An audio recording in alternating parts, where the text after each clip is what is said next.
नमस्कार, आप देख रहे हैं लोक जन संदेश और मैं हूं आशीष त्रिपाठी। कानपुर के चमनगंज थाना क्षेत्र के अंतर्गत एक ऐसा अजीबोगरीब मामला सामने आया जहां पर एक व्यक्ति के मरने के तकरीबन 6 महीने बाद संपत्ति को लेकर भाइयों में विवाद होता है और मृतक की लाश को अधिकारियों के आदेश को लेकर कब्र से बाहर निकलवाया जाता है। इस शक में कि मरने वाला अपनी स्वाभाविक मौत नहीं मरा था बल्कि उसे मारा गया था। लाश को निकालकर उसको पोस्टमार्टम के लिए भेज भी दिया जाता है।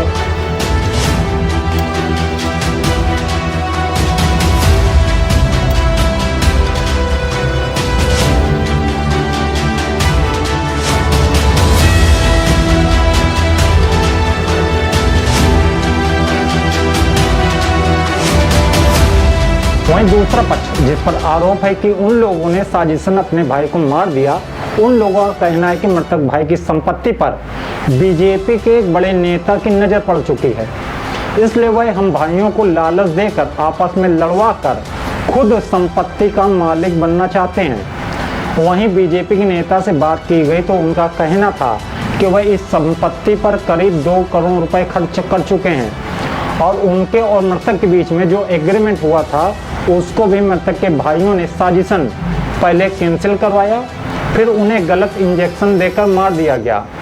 क्या है पूरा मामला, परत दर परत इस मामले में आपको अवगत करवाएंगे और बताएंगे कि कौन है वह मृतक और कैसे और किन आरोपों के बिना पर उसका कत्ल किया गया और ऐसा आरोप लगाने वाले खुद उसके भाई का क्या कहना है। देखिए इस रिपोर्ट में।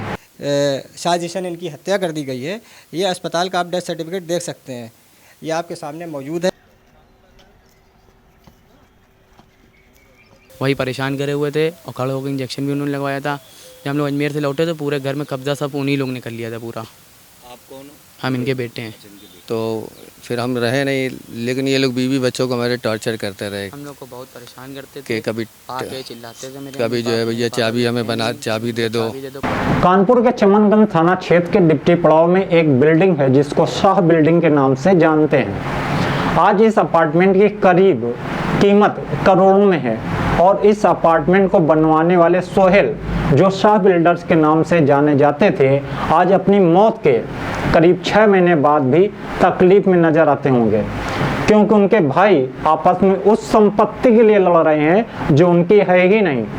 लेकिन इंसान को इंसान से नहीं, सिर्फ उसकी दौलत से प्यार होता है और इसी दौलत के लिए भाई भाई आपस में लड़ रहे हैं।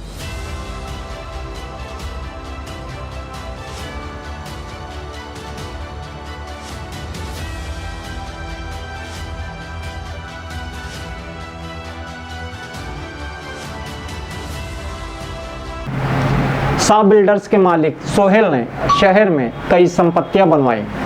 उनमें से एक संपत्ति थी डिप्टी पड़ाव में, जिसका जानकार बताते हैं कि उस पर बैंक की देनदारियां बढ़ गई थी। उस देनदारियों को चुकाने के लिए बीजेपी के अल्पसंख्यक मोर्चे के प्रदेश उपाध्यक्ष सलीम अहमद सामने आते हैं और शाह बिल्डर्स और सलीम अहमद के बीच एक एग्रीमेंट साइन होता है जिस पर दोनों की ही रजामंदी होती है। कुछ नियम व शर्तें भी होती हैं जिस पर दोनों की सहमत बनी, लेकिन जैसे जैसे अपार्टमेंट की कीमत बढ़ती गई लोगों की निगाह में इस संपत्ति पर पड़ने लगी क्योंकि कीमत बराबर बढ़ रही थी। क्योंकि शाह बिल्डर्स के मालिक सोहेल के कोई बच्चे नहीं थी, उन्होंने कोई शादी नहीं की थी और उस अपार्टमेंट में वह अकेले ही रहते थे। उनकी सेवा करने के लिए एक नौकरानी थी पारुल, जो उनके खाने और साफ सफाई का काम किया करती थी और उनके साथ उनके छोटे भाई कुरैश रहते थे, जिन्होंने के आरोप लगाए कि उनके भाई को गलत इंजेक्शन देकर मारा गया है। क्या नाम है आपका? कुरैश अहमद। क्या मामला है कुरैश जी आपके परिवार का? ये हमारे बड़े भाई थे, हम इनके साथ रहते थे। तो हम लोग अजमेर शरीफ गए हुए थे, तो पीछे अपने नौकरानी छोड़ गए थे। तो भाई भी को तकलीफ़ हुई होगी तो उन्होंने जो है छोटे भाई को बुलाया होगा। तो वो आए तो नौकरानी का कहना है कि डॉक्टर क्या नहीं ले जा रहे थे लोग, तो बहुत ज़्यादा चिल्लाए लाए वो, तो डॉक्टर क्या ले गए थे लोग। तो हमें दूसरे दिन खबर मिली अजमेर शरीफ में कि जो है भाई की तबीयत ख़राब है। क्या नाम था आपके भाई का? सोहेल अहमद। तो आप आ जाइए। तो हम जब लौट के आए हैं तो यहाँ पे भाई एडमिट थे मरियम हॉस्पिटल में, वेंटिलेटर पे थे। जबकि हम यहाँ से उनको छोड़ के जब गए हैं रात में 1 बजे, तो वो स्वस्थ अवस्था में थे, टीवी देख रहे थे। और उसके बाद जो है 2 बजे मालूम हुआ था, नौकरानी ने बताया कि तबीयत ख़राब हुई थी। तो डॉक्टर के यहाँ ले गए लोग, फिर सुबह ले गए। लेकिन उसके बाद जो है जब हम आए तो हमें तो वेंटिलेटर पर मिले। हम जब आए हैं तो यहाँ जो है घर पे नहीं मिले भाई हमें। तो आपका क्या कहना है इस बारे में? हमारा ये कहना ये है कि हमने फ़ोन पे वहाँ बात करी थी अजमेर शरीफ में, तो ये मालूम हो कि कोई इंजेक्शन लगा दिया इन लोगों ने। तो भाई को कोई पेट में गैस की तकलीफ़ थी। तो वो हमारी वाइफ ने पूछा भी कि इंजेक्शन कौन सा लगा दिया, मेरे भतीजे ने जिसने लगाया है, उससे पूछा कि कौन सा इंजेक्शन लगा दिया। तो वो थोड़ा सा उसको अच्छा नहीं लगा ये वर्ड, तो वो उसने जो है फ़ोन बंद कर दिया। तो हम लोग को कुछ शक था, ऐसी कोई बात नहीं थी, हमने शक के बिना पे, और उनके दिमाग में वो बात आई होगी कि इंजेक्शन काहे का दे दिया, वो तो इंसुलिन लेते थे। कोई बात नहीं। यहाँ जब आए हम लोग तो यहाँ पे इन लोगों ने भाई के पूरे कमरे में सब अलमारी वगैरह सब ताला लगा के अपने कब्ज़े में ले लिया था, जो भी जेवर वेवर रखा था, और उस कमरे में कब्ज़ा किए हुए। हम लोग जब आए तो यहाँ सब कब्ज़ा करे हुए थे ये लोग। हमारा जहन उधर जाता भी नहीं, लेकिन जब चुन लो कि ये सब काम इन लोगों ने किया तो हमें लगा कि यार कुछ गलत हो गया। बस ये समझते समझते इतना टाइम हो गया। फिर किस भतीजे ने इंजेक्शन लगाया आपको? 2 भतीजों ने लगाया था। एक भतीजा है उज़ैर अहमद का लड़का इरशाद है, और एक ज़ुबैर अहमद मेरे भाई इंतकाल हो गया, उनका लड़का है तनवीर, रूफ़ी कहते हैं उसको। इन दोनों ने इंजेक्शन दिए थे। बकौल नौकरानी पारुल जो है हमारी, जो भाई के साथ हर टाइम रहती थी, उसने बताया कि इंजेक्शन इन लोग ने। और भाई जो थे वो कभी कभी आते जाते रहते थे। सा बिल्डर के भाई कुरैश के अनुसार भाई की मौत के कुछ दिनों पहले उनके अन्य भाइयों का घर में आना जाना थोड़ा बढ़ गया था, और वो उनको अक्सर बिना बताए कहीं भी ले जाते थे। इस दरमियान वह गुमसुम सी रहने लगे थे। वो क्या कहना चाहते थे, क्या करना चाहते थे, यह नहीं पता चला।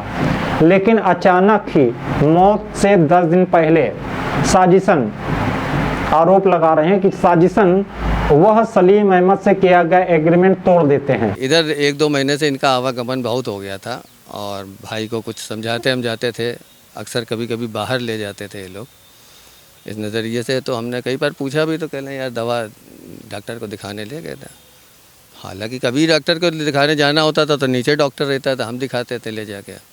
पारुल हमारी नौकरानी। हाँ नहीं, भाई कुछ खामोश हो गए थे, 1.5-2 महीने से कुछ खामोश थे। वो सही कुछ जवाब नहीं देते थे, सुनते ज़्यादा थे, बोलते कम थे वो। और अचानक ही उनकी तबीयत खराब होती है, और उनके भाई कुरैश बताते हैं क्योंकि वह भाई और वह साथ में रहते थे, तो हम लोगों पर किसी को एतराज़ नहीं करते थे। लिहाजा जब हम यानी कुरैश अजमेर चले गए, और वहाँ पर हमें भतीजों ने फ़ोन कर सूचना दी कि भाई की तबीयत बहुत ज़्यादा ख़राब हो गई है। नौकरानी पारुल ने रोते हुए बताया कि भतीजे ने इंजेक्शन लगाया, जिसके बाद उनकी तबीयत खराब हुई। और जब हम लौटे तो भाई वेंटिलेटर पे थे, और 10 तारीख को उनका इंतकाल हो गया। घर पर जब देखा तो उनके कमरे और अन्य चीज़ों पर भाइयों ने कब्जा कर लिया था, और उन्हें यानी कुरैश को भी घर से बाहर निकालने की साजिश रचने लगे। ये 10 सितंबर 2021 को एक मोहम्मद सोहेल नाम के व्यक्ति का इंतकाल हुआ था। इंतकाल के बाद अगले दिन का दफीना हुआ। इसमें अभी पिछले माह मार्च 2022 में एक तहरीर दी गई कि इनका जो इंतकाल हुआ था वो इंतकाल नहीं था, उसमें इनका गलत मेडिकेशन किया गया था, जिसकी वजह से इनकी डेथ हुई थी। और इसमें जो तहरीर दी गई उस पर उच्चाधिकारियों के आदेश के माध्यम से मुकदमा पंजीकृत हुआ है।